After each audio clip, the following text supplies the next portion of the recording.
Hello dears, welcome back. അപ്പോൾ ഇനി 10th പ്രിലിംസിന് വെറും 50 ദിവസങ്ങൾ മാത്രം.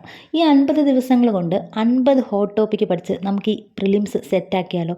അപ്പോൾ ഇതിനു മുമ്പ് എനിക്ക് നിങ്ങളോട് പറയാനുള്ളത്, ഒരു ഡിഗ്രി ലെവൽ എക്സാം അല്ലെങ്കിൽ LDC പോലുള്ള എക്സാമൊക്കെ നല്ല കഷ്ടപ്പെട്ടിരുന്ന് പഠിച്ചിട്ട് എനിക്ക് റാങ്ക് ലിസ്റ്റിൽ വരാൻ കഴിഞ്ഞില്ല, അല്ലെങ്കിൽ എനിക്ക് നല്ല മാർക്ക് കിട്ടിയില്ല എന്നൊക്കെ കരുതി പഠനം പാതി വഴിയിൽ ഉപേക്ഷിച്ചവർ, അതുപോലെ തന്നെ ഇനി പഠിക്കേണ്ട അല്ലെങ്കിൽ മനസ്സ് മടുത്തിരിക്കുന്ന ഒരുപാട് ആൾക്കാരുണ്ട്. ആദ്യം നിങ്ങൾ മനസ്സിലാക്കേണ്ടത്, നിങ്ങളിപ്പോൾ ശരിക്കും നിങ്ങൾ ഫെയിലായിട്ടില്ല.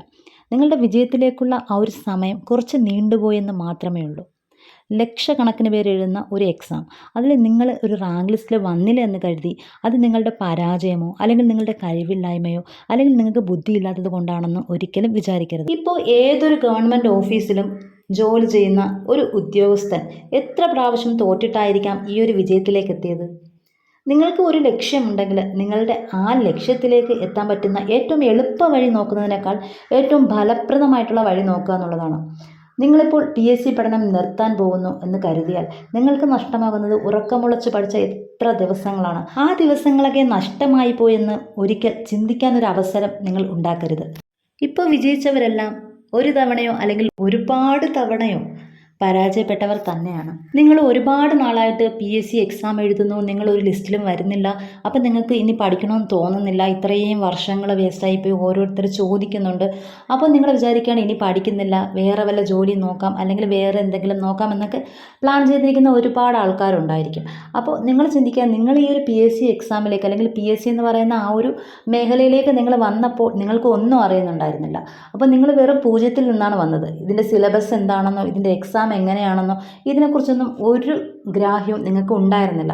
പക്ഷേ നിങ്ങൾ ഇപ്പോൾ ഇന്നത്തെ ഒരു അവസ്ഥയിൽ നിങ്ങൾ ഒന്ന് ചിന്തിച്ച് നോക്കുക.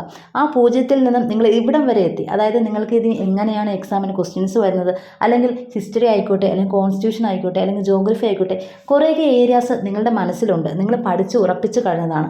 ഇനി അതിനൊരു ഫൈനൽ ടച്ച് ചെയ്തെടുക്കുക എന്നുള്ളത് മാത്രമാണ്. ഇതിനെക്കുറിച്ച് ഒരു പിടിയുമില്ലായിരുന്ന ആ ഒരു സ്റ്റേജിൽ നിന്നും ഇപ്പോൾ ഇത്രത്തോളം അറിയാവുന്ന ഒരു സ്റ്റേജിൽ നിങ്ങൾ എത്തിയില്ലേ? അപ്പോൾ തീർച്ചയായിട്ടും നന്നായിട്ട് വർക്ക് ചെയ്ത് കഴിഞ്ഞാൽ, ആ ഒരു വിശ്വാസം കളയാതിരുന്നാൽ തീർച്ചയായിട്ടും നിങ്ങൾക്ക് ഇനിയും മുകളിലേക്ക് നന്നായിട്ട് പോകാൻ കഴിയും. ഇപ്പോൾ നിങ്ങൾക്കറിയാം ഏതാണ് നിങ്ങളുടെ വീക്ക് ഏരിയ, ഏതാണ് നിങ്ങൾക്ക് നെഗറ്റീവ് കൂടുതൽ കൊണ്ട് തരുന്ന ഏരിയാസ്. അപ്പോൾ ഇതൊക്കെ ഇപ്പോൾ നന്നായിട്ട് നിങ്ങൾക്ക് അനലൈസ് ചെയ്യാൻ നിങ്ങൾ പഠിച്ചു കഴിഞ്ഞു. അപ്പോൾ ഇനി നിങ്ങൾ ഒന്നുകൂടി നന്നായിട്ട് പ്രിപ്പയർ ചെയ്യുക എന്നുള്ളത് മാത്രമേ ഉള്ളൂ. ഭാഗ്യമുണ്ടെങ്കിൽ PSC എക്സാം എഴുതി ജോലി കിട്ടൂ എന്നൊരു ചിന്തയുള്ള ഒരുപാട് പേരുണ്ട്. അങ്ങനെ വിചാരിക്കുന്ന ധാരാളം ആൾക്കാരുണ്ട്. അപ്പോൾ മനസ്സ് മടുത്ത് പഠനം പാതി വഴി നിർത്തുന്ന, ഇങ്ങനെ ഈ ഒരു ചിന്തയിലൂടെ ഇങ്ങനെ മനസ്സ് മടുത്തിട്ട് പഠനം നിർത്തുന്നവരുണ്ട്. അപ്പം ഭാഗ്യത്തിനുമുപരി സ്ഥിരതയാണ് ഇതിൻ്റെ ഏറ്റവും വലിയ പ്രാധാന്യം അറിയിക്കുന്ന കാര്യം എന്ന് പറയുന്നത്. അതായത് ഇപ്പം നമ്മളൊരു പൂട്ടിയിട്ടിരിക്കുന്ന ഒരു പൂട്ട് തുറക്കണമെങ്കിൽ നമ്മുടെ കയ്യിൽ ഒരു താക്കോൽ കൂട്ടമുണ്ട്. അപ്പം ചിലപ്പോൾ അതിൻ്റെ അവസാനത്തെ താക്കോലായിരിക്കാം ആ പൂട്ട് തുറക്കുന്നത്. അപ്പോൾ നമ്മൾ അത്രയും ഒന്ന് ക്ഷമിക്കുക. അതിനോടൊപ്പം നമ്മൾ നന്നായിട്ട് ഹാർഡ് വർക്ക് കൂടി ചെയ്യുക. കൺസിസ്റ്റൻസിയോടുകൂടി പഠിക്കുക എന്നുള്ളതാണ്, നന്നായിട്ട് റിവൈസ് ചെയ്യുക എന്നുള്ളതാണ്. ഇതിനപ്പുറത്തേക്ക് ഒരുപാട് കഴിവോ അല്ലെങ്കിൽ ഒരുപാട് ബുദ്ധിയോ ഉണ്ടെങ്കിൽ മാത്രമേ ഈ ഒരു എക്സാം ക്രാക്ക് ചെയ്യാൻ പറ്റുള്ളൂ എന്ന് നിങ്ങൾ വിചാരിക്കരുത്. അപ്പോൾ ഇത്രയും ചെയ്യാമെങ്കിൽ തീർച്ചയായിട്ടും നിങ്ങൾക്ക് PSC ലിസ്റ്റിൽ വരാൻ കഴിയുമെന്ന് തന്നെയാണ് എൻ്റെ വിശ്വാസം. ആദ്യം നമുക്ക് നമ്മളോടൊരു വിശ്വാസം ഉണ്ടായിരിക്കുക, നമുക്ക് അത് നേടിയെടുക്കാൻ പറ്റുമെന്നുള്ളൊരു കോൺഫിഡൻസ് ഉണ്ടായിരിക്കുക. ഈ മറ്റ് ഡിഗ്രി എക്സാമോ അല്ലെങ്കിൽ 10th ലെവൽ മെയിൻ എക്സാമിനെയൊക്കെ അപേക്ഷിച്ചിട്ട് ഈ preliminary exam, 10th level preliminary എക്സാമിൻ്റെ സിലബസ് വളരെ ചെറുതാണ്, വളരെ എളുപ്പമാണ്. ഇത് നമ്മൾ ഏറ്റവും കൂടുതൽ ഇതിൽ കൂടുതൽ ഫോക്കസ് ചെയ്യേണ്ട ഏരിയ എന്ന് പറയുന്നത് SCERT ടെക്സ്റ്റുകളാണ്. അപ്പോൾ ഈ SCERT ടെക്സ്റ്റുകൾ മാത്രം നോക്കിയിട്ട് പോയാൽ പോലും പ്രിലിംസ് കടക്കാൻ പറ്റും എന്നുള്ളത് തന്നെയാണ് എൻ്റെ 100% ഞാൻ അങ്ങനെ തന്നെയാണ് വിശ്വസിക്കുന്നത്. കാരണം കൂടുതൽ ഏരിയാസും SCERT എന്നാണ് വരുന്നത്. അപ്പോൾ നിങ്ങൾ അത് മാത്രം പഠിച്ചാൽ പോലും നിങ്ങൾക്ക് ഈസി ആയിട്ട് പ്രിലിംസ് കടക്കാൻ കഴിയും. പ്രധാനപ്പെട്ട കാര്യം എന്ന് പറയുന്നത് ഇംഗ്ലീഷും മലയാളവും ഇല്ല എന്നുള്ളതാണ്. അതിലും പ്രധാനപ്പെട്ട ഒരു കാര്യമാണ് മാത്സ് 20 മാർക്കിനുണ്ടെന്നുള്ളത്.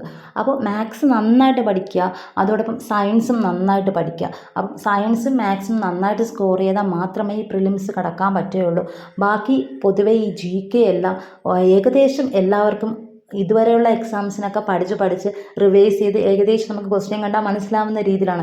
പ്രത്യേകിച്ച് ഈ പ്രിലിമിനറി എക്സാമൊക്കെ ആയതുകൊണ്ട് തന്നെ കുറച്ചും കൂടി ക്വസ്റ്റ്യൻ ഈസി ആയിട്ട് വരും. അപ്പം GK ഒക്കെ എല്ലാവരും സ്കോർ ചെയ്യാൻ ചാൻസ് കൂടുതലാണ്. അപ്പം മാത്സും സയൻസും നമ്മൾ നന്നായിട്ട് പഠിച്ചാൽ മാത്രമേ നമുക്ക് അവിടെ നിന്ന് സ്കോർ ചെയ്യാൻ പറ്റുള്ളൂ. അവിടെ നിന്ന് ആരാണോ കൂടുതൽ സ്കോർ ചെയ്യുന്നത് തീർച്ചയായിട്ടും അവർക്കായിരിക്കും കൂടുതൽ മാർക്ക് കിട്ടാൻ ചാൻസും. അപ്പോൾ അതുകൊണ്ട് മാത്സ് ആദ്യം പഠിച്ച് മാറ്റി വയ്ക്കുക എന്നുള്ളതാണ്. അപ്പോൾ നിങ്ങൾക്ക് എന്തായാലും മാത്സ് പഠിച്ചു കഴിഞ്ഞാൽ അതുകൊണ്ട് എന്തായാലും മെയിൻസ് എക്സാമിന് കുറച്ച് പോർഷൻസൊക്കെ അതിൽ നിന്ന് നമുക്ക് കിട്ടും. അപ്പോൾ അതുകൊണ്ട് തന്നെ മാത്സ് ആദ്യം പഠിച്ച് തീർക്കുക. ഒപ്പം SCERT ടെക്സ്റ്റുകളിലെ സയൻസ് നന്നായിട്ട് പഠിക്കുക. ഡെയിലി കറണ്ട് അഫെയർ പഠിക്കുക. 10 മാർക്കാണ് കറണ്ട് അഫെയറിനുള്ളത്. മാത്സിന് 20 മാർക്കാണുള്ളത്. അതുപോലെ Indian geography, Indian history, Kerala geography, Kerala history, ഇതിൽ നിന്നെല്ലാം ഓരോന്നിൽ നിന്നും 10 മാർക്ക് വീതമാണ്. അപ്പോൾ ഇന്ത്യൻ ഹിസ്റ്ററിയിൽ നിന്ന് 10 മാർക്ക്, ഇന്ത്യൻ ജോഗ്രഫിയിൽ നിന്ന് 10 മാർക്ക്, കേരള ഹിസ്റ്ററിയിൽ നിന്ന് 10 മാർക്ക്, കേരള ജോഗ്രഫിയിൽ നിന്ന് 10 മാർക്ക്. ഇതൊക്കെ ഓൾറെഡി നമ്മൾ എല്ലാ എക്സാമിനും പഠിച്ചുകൊണ്ടിരിക്കുന്ന ടോപ്പിക്കുകളാണ്. അപ്പോൾ ജസ്റ്റ് എനിക്ക് തോന്നുന്നു ഇനി ഒരു റിവിഷൻ അല്ലെങ്കിൽ ജസ്റ്റ് വായിച്ചു കഴിഞ്ഞാൽ തന്നെ നമുക്കത് മനസ്സിലാവുന്ന കാര്യങ്ങളാണ്. അപ്പോൾ അതിന് കൂടുതൽ സമയം അതിന് ചിലവഴിക്കാതെ മാത്സും കറണ്ട് അഫെയറും സയൻസും നിങ്ങൾ കൂടുതൽ ഇമ്പോർട്ടൻസ് കൊടുത്ത് ആദ്യം അതിനെ പഠിച്ച് മാറ്റുക. ശേഷം നിങ്ങൾ ഇതിലേക്ക് പോവുക, അല്ലെങ്കിൽ ഡെയിലി ഇത് ജസ്റ്റ് ഒന്ന് വായിച്ചു പോവുക. പിന്നെ കോൺസ്റ്റിറ്റ്യൂഷൻ 10 മാർക്കിനുണ്ട്. അപ്പോൾ അതും നമ്മൾ സാധാരണ എല്ലാവർക്കും അറിയാവുന്ന കാര്യമാണ്. അപ്പോൾ ഇത്രയാണ് പ്രധാനമായിട്ടും ഈ പ്രിലിംസിന് നമുക്ക് പഠിക്കാനുള്ള മാർക്കിൻ്റെ ആ ഒരു ഡിസ്ട്രിബ്യൂഷൻ ഇങ്ങനെയാണ് പോകുന്നത്. അപ്പം അതിൽ GKക്കും അതായത് കറണ്ട് അഫെയർ ഉൾപ്പെടുന്ന GKക്കാണ് കൂടുതൽ മാർക്ക് വരുന്നതെങ്കിലും മാത്സും സയൻസിനും കൂടുതൽ ഇമ്പോർട്ടൻസ് കൊടുക്കുക. അവിടെ നിന്ന് സ്കോർ ചെയ്യാൻ ശ്രമിക്കുക. തീർച്ചയായിട്ടും പ്രീവിയസ് ഇയർ ക്വസ്റ്റ്യൻസ് എന്തായാലും ഇനി വരുന്ന ക്വസ്റ്റ്യൻസിലും തീർച്ചയായിട്ടും അത് കാണാൻ ചാൻസ് കൂടുതലുണ്ട്. അപ്പോൾ ആ രീതിയിൽ നിങ്ങൾ പഴയ ടെക്സ്റ്റ് കുറച്ച് ഇമ്പോർട്ടൻസ് കൊടുക്കുന്നതാണ് നല്ലതെന്ന് തോന്നുന്നു. ഒപ്പം നിങ്ങൾ പുതിയ ടെക്സ്റ്റുകൾ നന്നായിട്ട് വായിക്കുകയും കൂടെ ചെയ്യുക. അതുപോലെ തന്നെ ഈ പ്രിലിംസിന് ഒരുപാട് ക്വസ്റ്റ്യൻ 10th പ്രിലിംസ് തുടങ്ങിയ സമയം മുതൽ ഇപ്പോൾ വരെയുള്ള ഒരുപാട് ക്വസ്റ്റ്യൻസ് ഉണ്ട്, പ്രീവിയസ് ഇയർ ക്വസ്റ്റ്യൻസ്. അതെടുത്ത് നോക്കുമ്പോൾ തന്നെ നിങ്ങൾക്ക് ഏകദേശം ഒരു ഐഡിയ കിട്ടും ഏറ്റവും കൂടുതൽ ചോദിച്ചിരിക്കുന്നത്. ഇതിൽ പ്രധാനമായിട്ടും കുറേ സിമ്പിൾ ക്വസ്റ്റ്യൻസ് വരുമ്പോൾ കൂടുതൽ നമുക്ക് ഓപ്ഷൻസ് വെച്ചിട്ട് ഡൗട്ട് വരാനും നെഗറ്റീവ് വരാനും ഒരുപാട് ചാൻസ് ഉണ്ട്. അതുകൊണ്ട് നന്നായിട്ട് റിവൈസ് ചെയ്യുക. എത്ര സിമ്പിൾ ടോപ്പിക് ആണെങ്കിലും നന്നായിട്ട് റിവൈസ് ചെയ്യാൻ. അത് നോക്കുമ്പോൾ തന്നെ നമുക്ക് ഏകദേശം ഒരു ധാരണ കിട്ടും ഇതിൽ നിന്നും ഏതൊക്കെയാണ് റിപ്പീറ്റായിട്ട് ചോദിക്കുന്നത്, ഇതിൽ ഹോട്ട് ടോപ്പിക്സ് ഏതൊക്കെയാണ്. ഇപ്പോൾ സിമ്പിൾ ക്വസ്റ്റ്യൻസ് ആണെങ്കിൽ നമുക്കറിയാം അതിൽ കൂടുതൽ നെഗറ്റീവ്സ് വരാൻ ചാൻസ് കൂടുതലാണ്. അത് നന്നായിട്ട് റിവൈസ് ചെയ്താൽ മാത്രമേ പറ്റുള്ളൂ നമുക്ക് ആ ഒരു ഓപ്ഷൻസ് കറക്റ്റായിട്ട് എടുക്കാൻ വേണ്ടിയിട്ട്. അപ്പോൾ അത് റിവിഷൻ വളരെ ഇമ്പോർട്ടൻ്റ് ആണ്. അത് എത്ര പാടുള്ളതാണെങ്കിലും അതുപോലെ ഈസി ആയിട്ടുള്ള ടോപ്പിക് ആണെങ്കിലും റിവിഷൻ മസ്റ്റാണ്. അപ്പോൾ എല്ലാവരും നന്നായിട്ട് മാത്സ് പഠിക്കുക, SCERT നോക്കുക, കറണ്ട് അഫെയർ ഡെയിലി നോക്കുക, സയൻസ് പഠിക്കുക, ബാക്കിയെല്ലാം ഡെയിലി വായിക്കുക. പ്രീവിയസ് ഇയർ ക്വസ്റ്റ്യൻസ് നന്നായിട്ട് വർക്കൗട്ട് ചെയ്യുക. സിമ്പിൾ ടോപ്പിക് ആണെങ്കിലും നിങ്ങൾക്ക് ഏറ്റവും പാടായിട്ടുള്ളതാണെങ്കിലും നിങ്ങൾക്ക് ഏറ്റവും ഈസി ആയിട്ട് തോന്നുന്ന ആ ഒരു ഭാഗമാണെങ്കിൽ പോലും നന്നായിട്ട് റിവൈസ് ചെയ്യുക. ഇനി ഏതൊക്കെ SCERT പാഠഭാഗങ്ങളാണ് പഠിക്കേണ്ടതെന്ന് അതാവശ്യമുള്ളവർ കമൻറ്റ് ചെയ്യുക. അതുപോലെ ഹോട്ട് ടോപ്പിക്സ് വേണ്ടവർ കമൻറ്റ് ചെയ്യുക. താങ്ക്